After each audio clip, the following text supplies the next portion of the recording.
vamos falar sobre DevOps.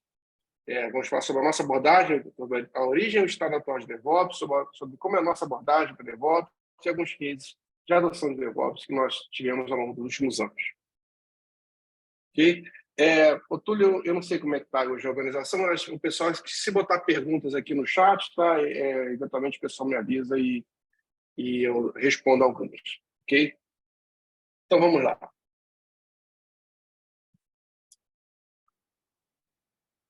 Meu nome é Fernandes, tá? Eu sou fundador e head de produtos da Vertigo Tecnologia e sou também cofundador e CEO da VCode. Eu sou apaixonado por tecnologia desde sempre, né? E a minha intenção é sempre causar um impacto positivo na vida das pessoas e nas empresas que trabalham com a gente, né? Do lado pessoal, tá? O Vinícius, meu sócio, introduziu aí a prática de canoa havaiana, então larguei o kite, estou agora remando de canoa. Também sou viciado em games, dei uma patinada aí básica no Elden Ring recentemente.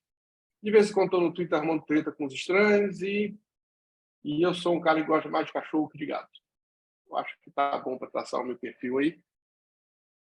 Vamos continuar.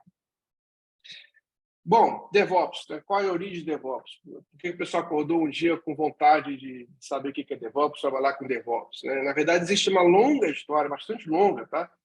Da evolução do que é a arte e a missão de desenvolver software em qualquer lugar do mundo, né?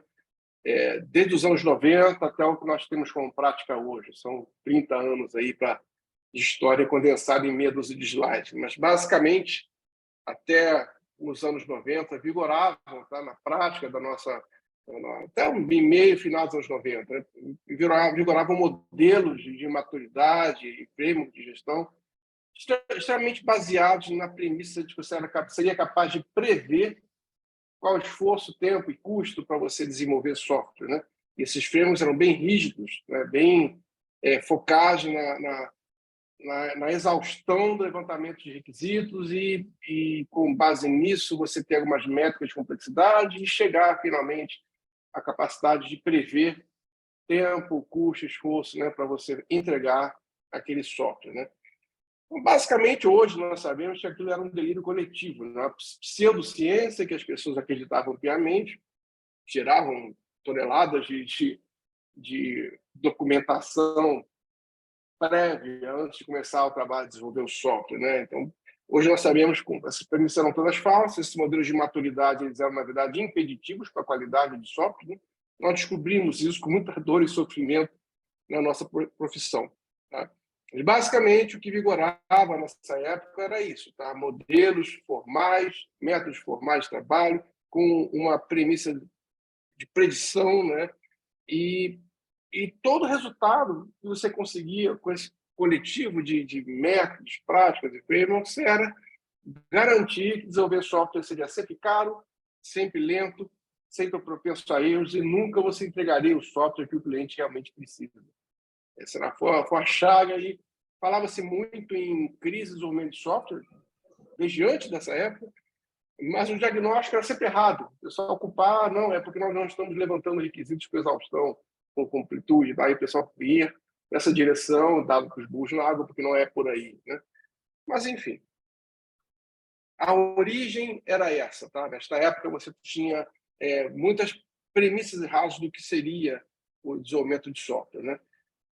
Qual é a resposta a esse caos absoluto que reinava na prática de desenvolvimento de software no mundo inteiro, né?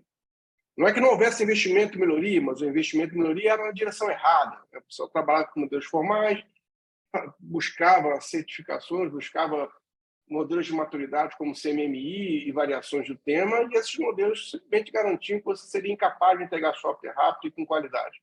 Você sempre entregaria um software ruim, que não era o software que o cliente precisava, né? E o Manifesto Ágil veio, entre aspas, da comunidade, né, com esses valores a serem diretrizes para toda decisão que você tomaria de agora em diante quando você fosse mergulhar na missão de desenvolver software, né? Então, no lugar de processos formais e ferramentas baseadas em algumas premissas erradas, né, você valorizava o talento de indivíduos e as interações entre eles, né? No lugar de uma documentação exaustiva muito extensa, precedendo o desenvolvimento de software, você buscava, na verdade, a virtude de ter um software de funcionamento e iterar em torno dele, né? E buscar outras formas de produzir uma documentação que não fosse um levantamento exaustivo de requisitos precedendo a entrega do seu primeiro release. Tá? Mais que negociações e verdadeiras guerras sobre causas de contrato, definições de escopo, né? Que é o que marca essa época, né? Contratações de desenvolvimento de software que tinham um escopo fechado, né? E um escopo fechado que não quer o que precisa ser desenvolvido, então o preço não quer aquele que é execuível. Né? Então, no lugar dessa guerra constante entre o desenvolvedor e os clientes, você trabalhava, na verdade, com a premissa real de que o escopo é uma eterna negociação. Então, você está sempre colaborando com o cliente para desenvolver software. Né? E, simplesmente, fechando isso, né, mais que você seguir um plano previamente estabelecido, você está sempre respondendo à mudança de escopo, porque, novamente, o escopo que vai ser desenvolvido é uma constante negociação. O cliente só vai saber o software que ele precisa, iterando em cima de protótipos e de entregas constantes, frequentes, assim que você vai conseguir, tá, criar o software que é o software que precisa ser criado, e não o software de um levantamento de escopo prévio que não é, e é impossível que seja, tá, o software que precisa ser desenvolvido. Ok? Então, do movimento ágil nasceram, tá, dessa vontade de você derrubar os modelos, os métodos antigos, nasceram alguns modelos de gestão de projeto, alguns processos pretensamente ágeis, como o Scrum, e vários outros, tá? Scrum, Extreme Programming, partiam dessas premissas, desses valores, para tentar criar formas de você conduzir, tocar uma equipe ou na construção de um software de uma maneira diferente daquela baseada em modelos formais preditivos. Né? Mas nós chegamos na restrição posterior. Né? Você tira o processo suicida do caminho, né? E você esbarra numa outra limitação, que é o quê? Tudo bem, você tem um framework de gestão de projeto diferente, você tem uma vontade de ser ágil, você quer iterar com o cliente mais proximamente, você buscou todos aqueles valores, né? Mas não bastou. Tá? Não basta a vontade de ser ágil, porque os modelos ágeis têm uma premissa fundamental, seria deles, e que faz sentido, que é você ser capaz de coletar feedbacks constantemente, tá? Em todas as etapas. Tá? Você pode avançar, pega feedback e retoma, e você vai iterando rapidamente. Esses loops de feedback, quanto mais curtos eles forem, melhor para você. Né?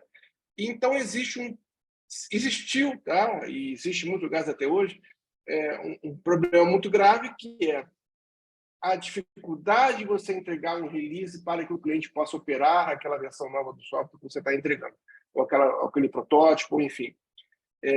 Não há forma de nenhum método técnica ágil ter êxito, né, em ambientes onde a infraestrutura e a operação do software são aversos a modelos de entrega contínua. Então, você chega a uma conclusão fundamental que a agilidade na prática mesmo, para você ter o valor que um modelo ágil pode te entregar, que essa premissa da agilidade é fundamentalmente ligada à sua capacidade de entregar software continuamente, frequentemente, em tempos pequenos, releases constantes. Tá? Os frameworks ágeis, um pouco de formalismo, note que ágil não é caos, ágil é você sim adotar outros modelos de gestão também. Né? E os frameworks ágeis de gestão foram omissos quanto a essa necessidade de você ser capaz de entregar software continuamente, frequentemente. Tá? Então, dessa revolução do ágil e dessas premissas que não foram atendidas pelos processos que emergiram da comunidade no modelo ágil, várias práticas surgiram na sociedade, no mundo de TI. Né? Várias práticas, várias ferramentas, várias formas de pensar, né? Foram surgindo, espalhadas pelo mundo, tá? E evoluíram para isso que hoje a gente chama de DevOps. Então, é importante entender que DevOps é um termo que não tem definição formal. Tá? Ninguém é dono do termo DevOps. Não existe um consenso acadêmico, científico ou de indústria que diga DevOps é isso, isso, isso. Simplesmente não existe, tá? Então, você vai entrar numa página de um fabricante de software, ou de uma consultoria, ou de um vendedor de nuvem, e cada um vai dizer que DevOps é algo, né? Algumas definições vão puxar para ferramentas, outras vão puxar para cultura, outras vão puxar, e normalmente puxam para aquilo que aquela empresa vende, né? Mas é importante entender, tá? Como não há consenso, tá? Você tem que pegar a definição que vai trazer o benefício para você, né? E seja coerente com o que a prática na nossa indústria entende, né? Mas é importante entender, tá? Ninguém é dono do termo. Tem um livro lançado primeiro, tem um outro paper que é mais respeitado, mas, fundamentalmente, ninguém é dono do termo, ninguém definiu isso de forma inequivocamente aceita por todos, tá?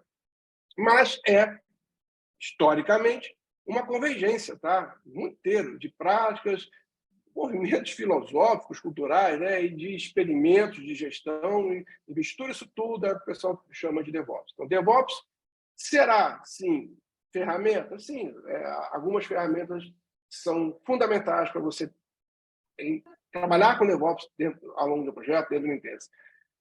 Mas mudança cultural também faz parte do que é o DevOps, a forma com que as pessoas se relacionam entre si, como elas encaram falhas, como elas abordam o problema, né? E também práticas, tá? O que você vai ter como prática constante em todo projeto agora que você adotou o DevOps. Então, é um tripé. Você sempre vai ver isso, tá? Para quem está falando com propriedade, que é DevOps, né? Você vai falar sobre prática, você vai falar sobre cultura, mudança cultural, e vai falar sobre ferramentas, sim. Tá? É comum você encontrar a frase: a DevOps é cultura, não é ferramenta. Conversa fiada, é as duas coisas. Tá? DevOps sem ferramentas enfim, você fazer uma cálculo com Abaco. Consegue, mas tá. Você tem que ter ferramentas modernas, você tem que ter a mudança cultural associada à DevOps, e sim, você tem que ter as práticas que você absorve como a sua forma natural de desenvolver projetos de software. Ok? Então, cientificamente, DevOps não é nenhuma grande revolução no sentido de que inventaram uma forma totalmente nova, um pensamento novo. Na verdade, pessoal, como eu falei, uma convergência de várias coisas que estavam acontecendo naquela época e acontecem até hoje. Vocês têm o movimento Lean, ligado que tem aquela referência clássica do sistema do Toyota, de onde veio o Kanban. Você tem teoria de restrições, que é como você lida com identificação de gargalos e limites dentro da organização. Você tem o próprio movimento ágil, tá, que resultou, tá, em algum modelo de gestão de projetos que estão aí até hoje, como o Scrum, frameworks de gestão de projetos como o Scrum. E, claro, o bom e velho PDCA também como forma de você trabalhar com melhoria contínua. Então, você junta todos esses conceitos que são realmente são fáceis de encontrar em empresas que são high performance, quem está realmente performando no mercado é quem dominou esse tipo de pensamento, filosofia, tá? E DevOps é isso traduzido na nossa área de TI, ok?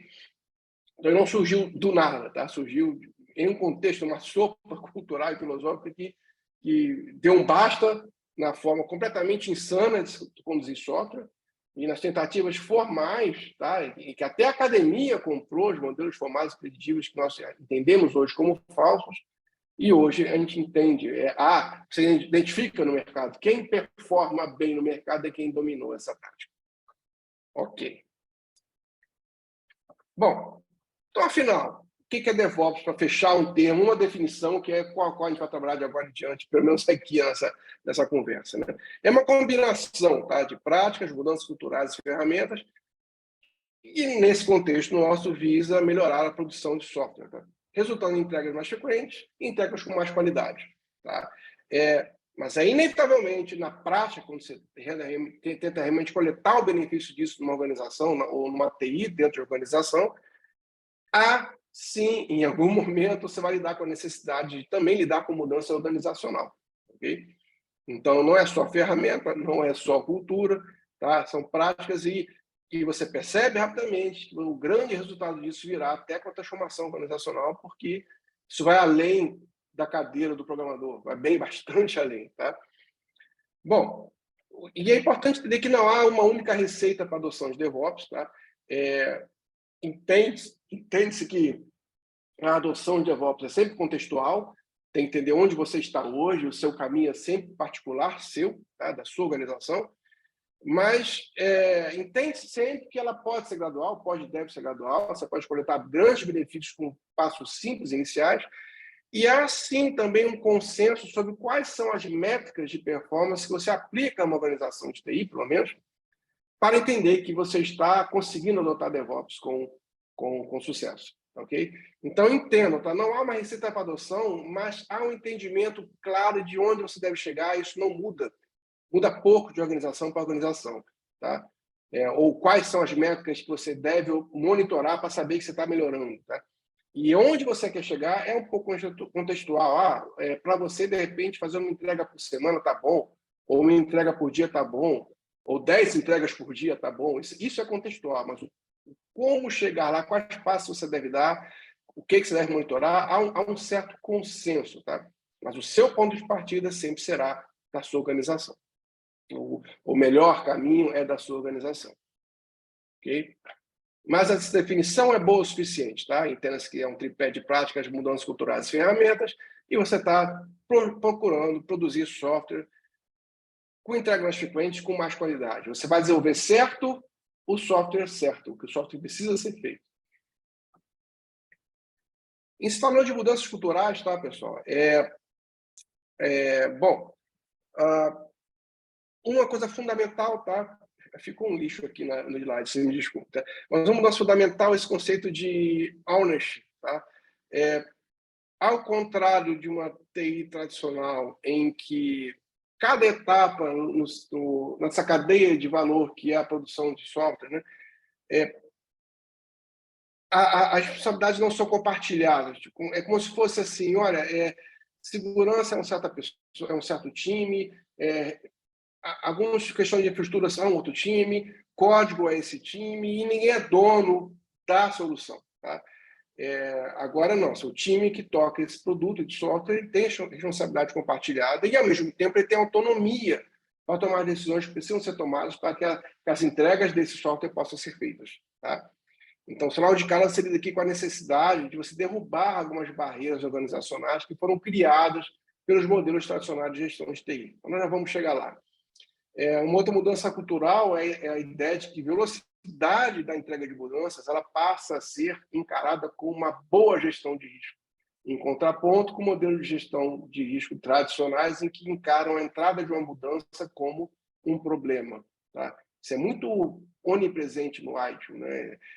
Toda mudança é cercada de rituais para prevenir a entrega de mudanças, elas se acumulam, entram em bloco, em datas bem espaçadas, é uma consequência natural de modelo de gestão de risco tradicional, e em DevOps você inverte essa equação, você entende, cara, se eu não sou capaz de entregar um fix rapidamente, com a certeza de que ele vai funcionar, é importante entender isso, você entrega rapidamente com a certeza do bom funcionamento. Se você não é capaz de fazer isso, você tem uma gestão de risco ruim. Tá? Então, DevOps passa a encarar a velocidade como sinônimo de qualidade e também sinônimo de boa gestão de risco. Okay? E, principalmente, você passa a ter uma cultura de pouca aversão a risco. Tá?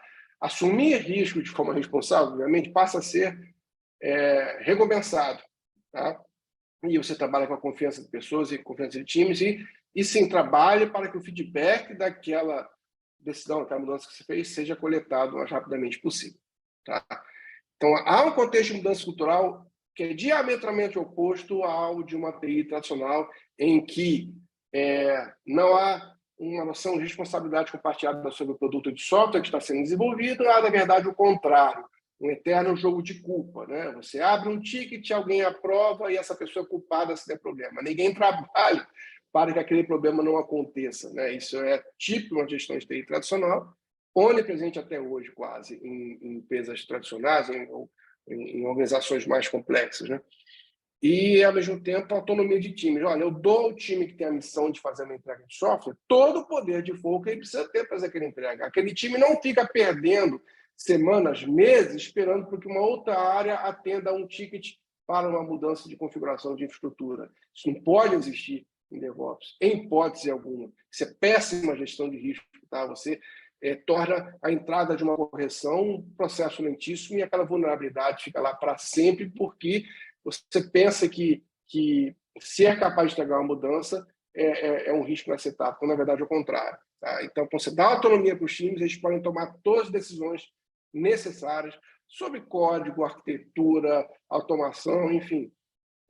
Você promove essa autonomia e ela se paga muito rápido. Claro que há um contexto para que isso aconteça de uma forma boa, com segurança, com previsibilidade. Tá? O oposto, tá, de caos. Tá? Muito pelo contrário, as organizações de TI que adotam métodos formais, modelos tradicionais de gestão de TI, com a maior intenção, né? Olha, essa é boa prática do IT, eu vou fazer isso porque é boa prática. Com muitas boas intenções, elas resultam no cenário de absoluto caos que ninguém admite. Tá? E uma entrega leva meses para ser feita, uma correção leva meses para ser entregue, por conta de um modelo de gestão que é absolutamente inaceitável nos dias de hoje. Então, DevOps não é caos, é o oposto de caos. Tá? A gestão tradicional de TI ela é forçosamente um caminho para o caos absoluto que as organizações teimam em admitir que é o que elas vivem, tá? Mas que todos nós sabemos que é verdade. Bom,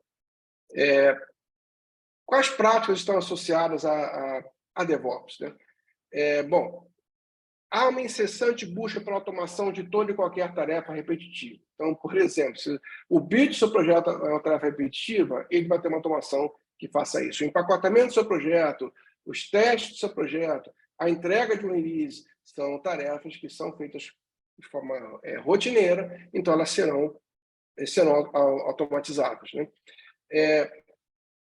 A busca por entregas frequentes, né, é uma prática que é fundamental em DevOps. Quanto mais frequentemente eu for capaz de entregar um software bem construído, testado, que eu tenho certeza de como ele vai se comportar, e ele se comporta de forma previsível para mim, eu estou indo num bom caminho.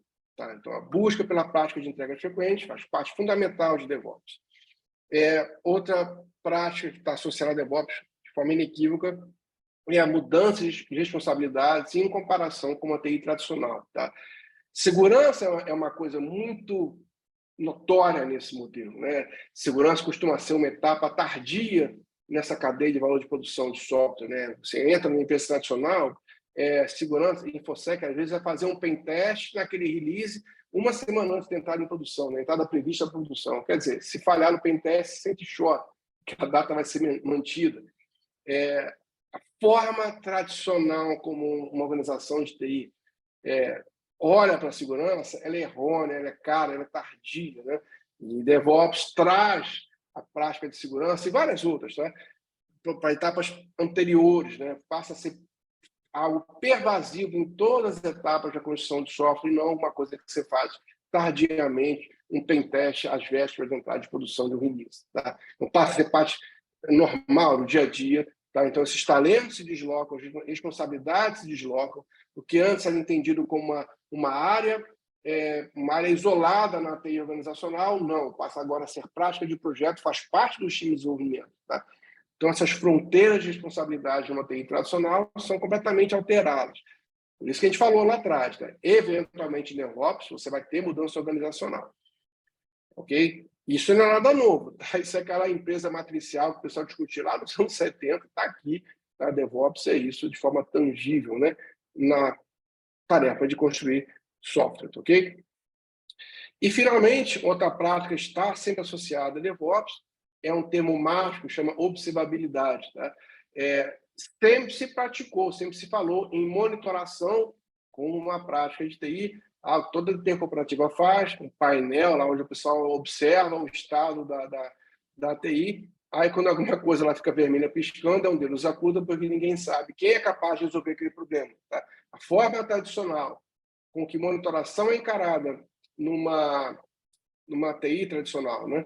Em que um time dedicado a isso é acionado e ele não tem a menor ideia do que deve ser feito para resolver aquele problema, é essencialmente falho. Tá?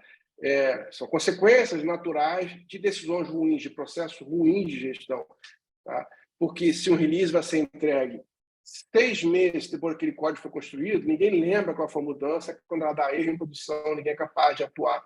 Nem mesmo a pessoa que escreveu aquele código. Né? Quando se trabalha com DevOps, você tem entregas frequentes. Eu fiz essa mudança há pouco tempo eu, desenvolvedor, estou acompanhando a entrada em produção daquela minha mudança, eu sei qual é o comportamento esperado para aquele software e eu sou capaz de observar, e esta é a palavra mágica, observar o comportamento daquele software, métricas, logs, traces, tudo que pode ser feito. Tá?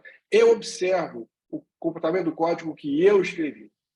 Ou seja, sai aquela monitoração tradicional de infra, no contexto desse release, tá? E entra o time que fez a mudança, é ele que observa o código. Se eu construir o software, eu observo ele em produção. Tá, ok? Então, observabilidade é, se a gente pudesse reduzir numa frase boba, né? É a monitoração que o time de desenvolvimento tem que ser capaz de fazer. Ok? Mudança de responsabilidade, papéis vão para lá e para cá, mudança cultural e novas práticas. Okay? Então, finalmente, chegamos em ferramentas e quem é desenvolvedor, a estação de trabalho do desenvolvedor, que é íntimo conhecedor do que é DevOps e absorveu isso como prática no dia a dia, ele lida com algumas tecnologias e ferramentas ali, na estação de trabalho, ou nos servidores que ele controla, ou no pipeline que ele dispara. Tá? Essas ferramentas são íntimas de um programador nos dias de hoje. Okay? Algumas delas, por exemplo, estão aí. Ferramentas de CI/CD, integração contínua e entrega contínua. Né? São ferramentas de íntimo conhecimento de um time de desenvolvimento hoje. Tá? Eu escrevo um código, eu empurro esse código para o controle de versão, eu sei que isso vai disparar uma esteira que vai construir aquele software, testar aquele software e eventualmente entregar aquele release em algum lugar. Tá? E observa esse pipeline, ele é meu, faz parte das coisas que eu tomo conta como desenvolvedor desse projeto. Ok? Bom, outras ferramentas e tecnologias que fazem parte desse mundo hoje, containers. Containers são praticamente onipresentes, tá? Nessa cadeia de valor hoje de software. Ainda que você não entregue um software empacotado como um container, containers serão uma ferramenta íntima do seu dia a dia, quer você use ele diretamente ou não. Tá? Dando um exemplo, você vai fazer uma build de um projeto, em qualquer tecnologia que seja, no pipeline do GitLab.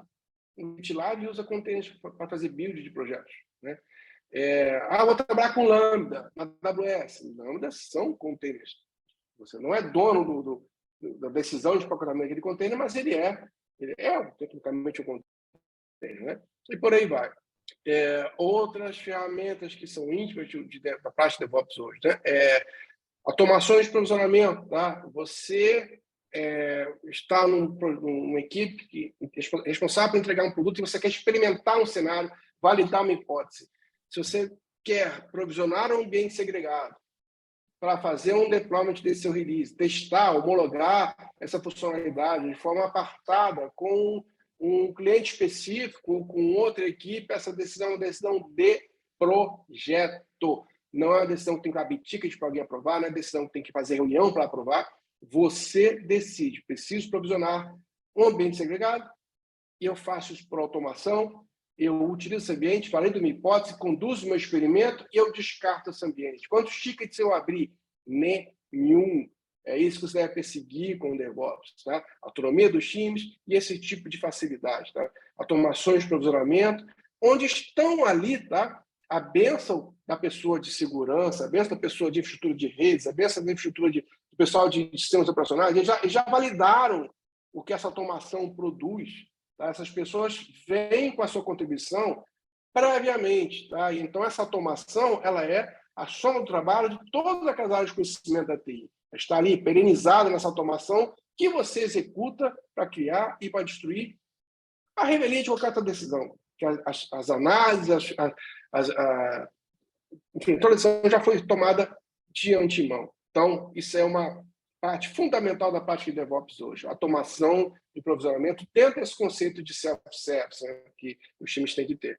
E, finalmente, ferramentas que são de uso comum para a parte de DevOps são as ferramentas que os fabricantes de nuvem, né, a AWS, a Microsoft com a Azure, a Google com o Google Cloud, enfim, os N outros que existem no mercado, DigitalOcean, por exemplo, que é um player muito férreo para quem é desenvolvedor, todos eles também entregam ferramentas iniciais e formas de te ajudar a praticar DevOps, porque eles facilitam muito a sua vida. Tá? É como se, por exemplo, se eu for trabalhar com as applications da DigitalOcean, né? A partir do meu repositório lá no GitHub, a construção e entrega daquele meu software é feita como se fosse com um pipeline pré-definido. Tá? Eu tenho poucas escolhas a fazer ali e eu aceito os defaults. Né? Ok? Então, novamente, são um overview pequeno aqui. A gente pode ficar aqui dias falando sobre ferramentas que suportam DevOps, mas são bons exemplos. Tá? Os valores do Agile estão todos aqui. Só que eu estou indo até a última milha, que é, eu tenho que ter automação de entrega, eu tenho que ter entregas frequentes para poder ter os feedbacks que alimentam lá. Então, Agile sem DevOps é wishful thinking, é torcida organizada, é você lá com o pompom dançando. Eu gostaria muito de ser ágil, mas não consigo ser, porque eu não consigo fazer entregas frequentes. Tá? Então, esse casamento de Agile com DevOps ele é fundamental, é a prática de TI para times de alta performance hoje em dia. Ok? Bom, então vamos falar sobre alguns cases, tá? Em que a Vertigo trabalhou, e que são, novamente, essa prática de DevOps nossa, e o que a gente fez nesses cases, a gente ensina, tá? Na formação de DevOps com a AWS, da vCode Academy, tá? Então, quem tiver curiosidade pode buscar lá. Enfim, mas muito do que a gente fez está público, várias dessas nossas técnicas estão em repositórios abertos, nós temos vários meetups, tem canal no YouTube, vocês podem buscar mais conteúdo, tá? A gente sempre conversa sobre isso, mas principalmente a comunidade da vCode, no Discord, que o Túlio passou aqui, que está aqui no chat, né? É onde nós estaremos sempre ali, tá disponíveis para responder dúvidas e para conversar abertamente, ou ver alguns eventos ali também, ok? Vamos falar sobre um case particular. Esse é um case bem interessante porque é muito comum associar a DevOps, tá, a novos projetos. Projeto novo, bonitinho, moderninho, vou começar a praticar DevOps com essa coisa nova, fofinha, que vai funcionar bonito. E quando, na verdade, os grandes benefícios hoje, por uma organização que tem a sua TI com um arrasto de legado muito grande, onde a manutenção e sustentação de sistemas antigos ela é onerosa e toma 80% do seu tempo, toma 80% dos seus recursos, é ali que você tem que trabalhar com o DevOps. É na velharia, não é na coisa nova que não tem custo nenhum, que já nem está em produção ainda.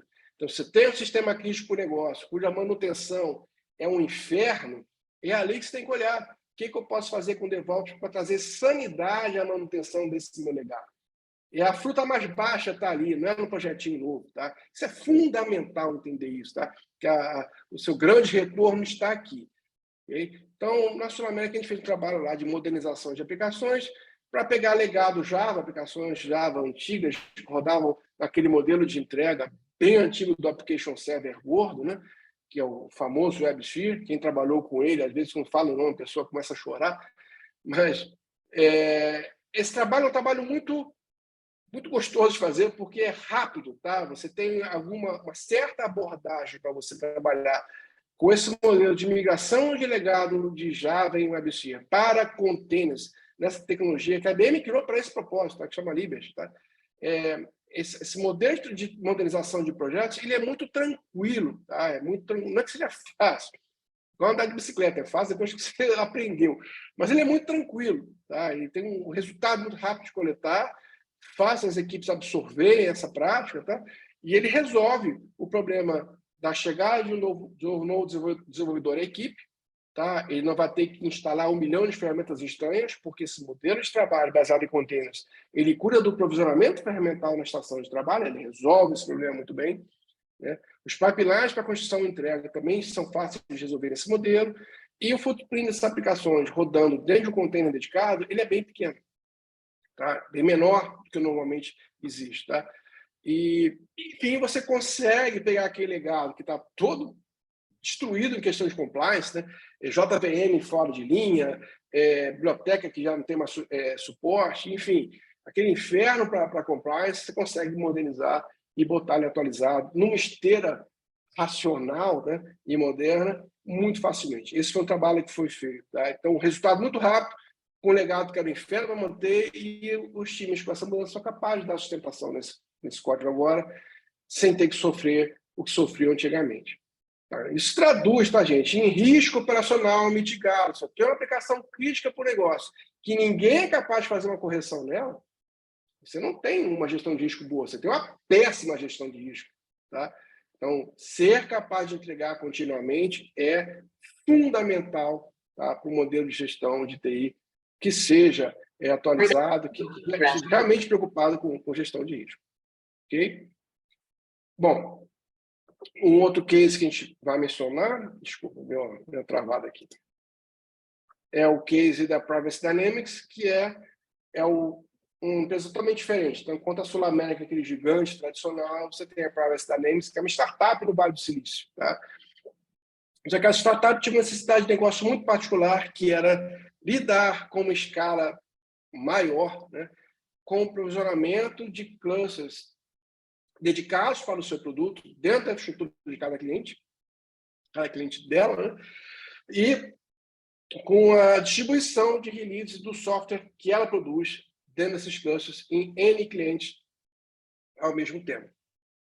Então, era uma solução de infraestrutura como código, tá? De você ter um pipeline que entrega e sustenta e mantém clusters Kubernetes em vários lugares, em várias clouds, ou mesmo on-premise, né?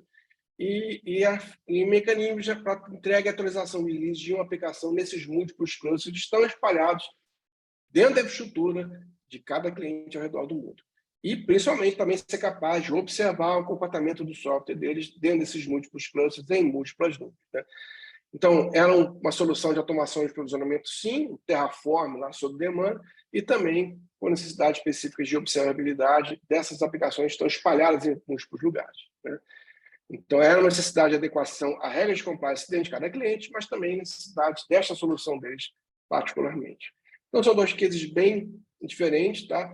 Então, notem, a prática de DevOps não diz o que você tem que fazer em cada projeto. Cada projeto tem a sua necessidade específica. Isso aqui é um projeto de automação de provisionamento, o outro é um projeto de modernização de legado, o outro projeto pode ser de outra coisa. Tá? Mas as técnicas, a mudança de cultura, a mentalidade com que você aborda um problema desse, né? A busca por automação e o amplo ferramental que você tem disponível e que você deve escolher qual que é usado nesse problema específico, é a prática de DevOps, ok? Então, é importante frisar isso. Não é uma caixinha onde eu encaixo todos os projetos da empresa. Não. É um modelo mental, prática, cultura e um conjunto de ferramentas que eu escolho adequadamente para aquela missão específica, mas principalmente, tá? O time que tem essa missão, ele tem autonomia para tomar as decisões pertinentes para aquele projeto. Ok? Bom, é isso, tá? A apresentação era essa, gente.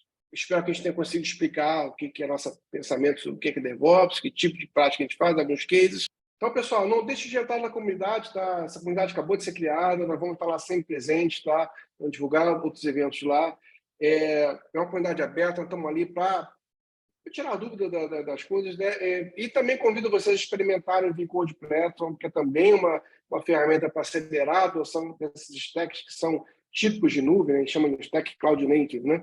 Então, às vezes, cara, eu quero usar Kong, quero usar Volt, quero usar Keycloak, não sei como instalar e configurar essas coisas, nós simplificamos demais o uso dessas ferramentas e as ferramentas que fazem esse trabalho dentro do Platform são todas gratuitas, código aberto, então fique à vontade, tá? Para experimentar. Tá? Okay? Faremos alguns eventos específicos sobre o VCode Platform, vamos divulgar as formações da VCode Academy, vamos divulgar as vagas internacionais que vão aparecer no VCode Squad, tá? Mas entrem na comunidade, participem lá, ok? É isso.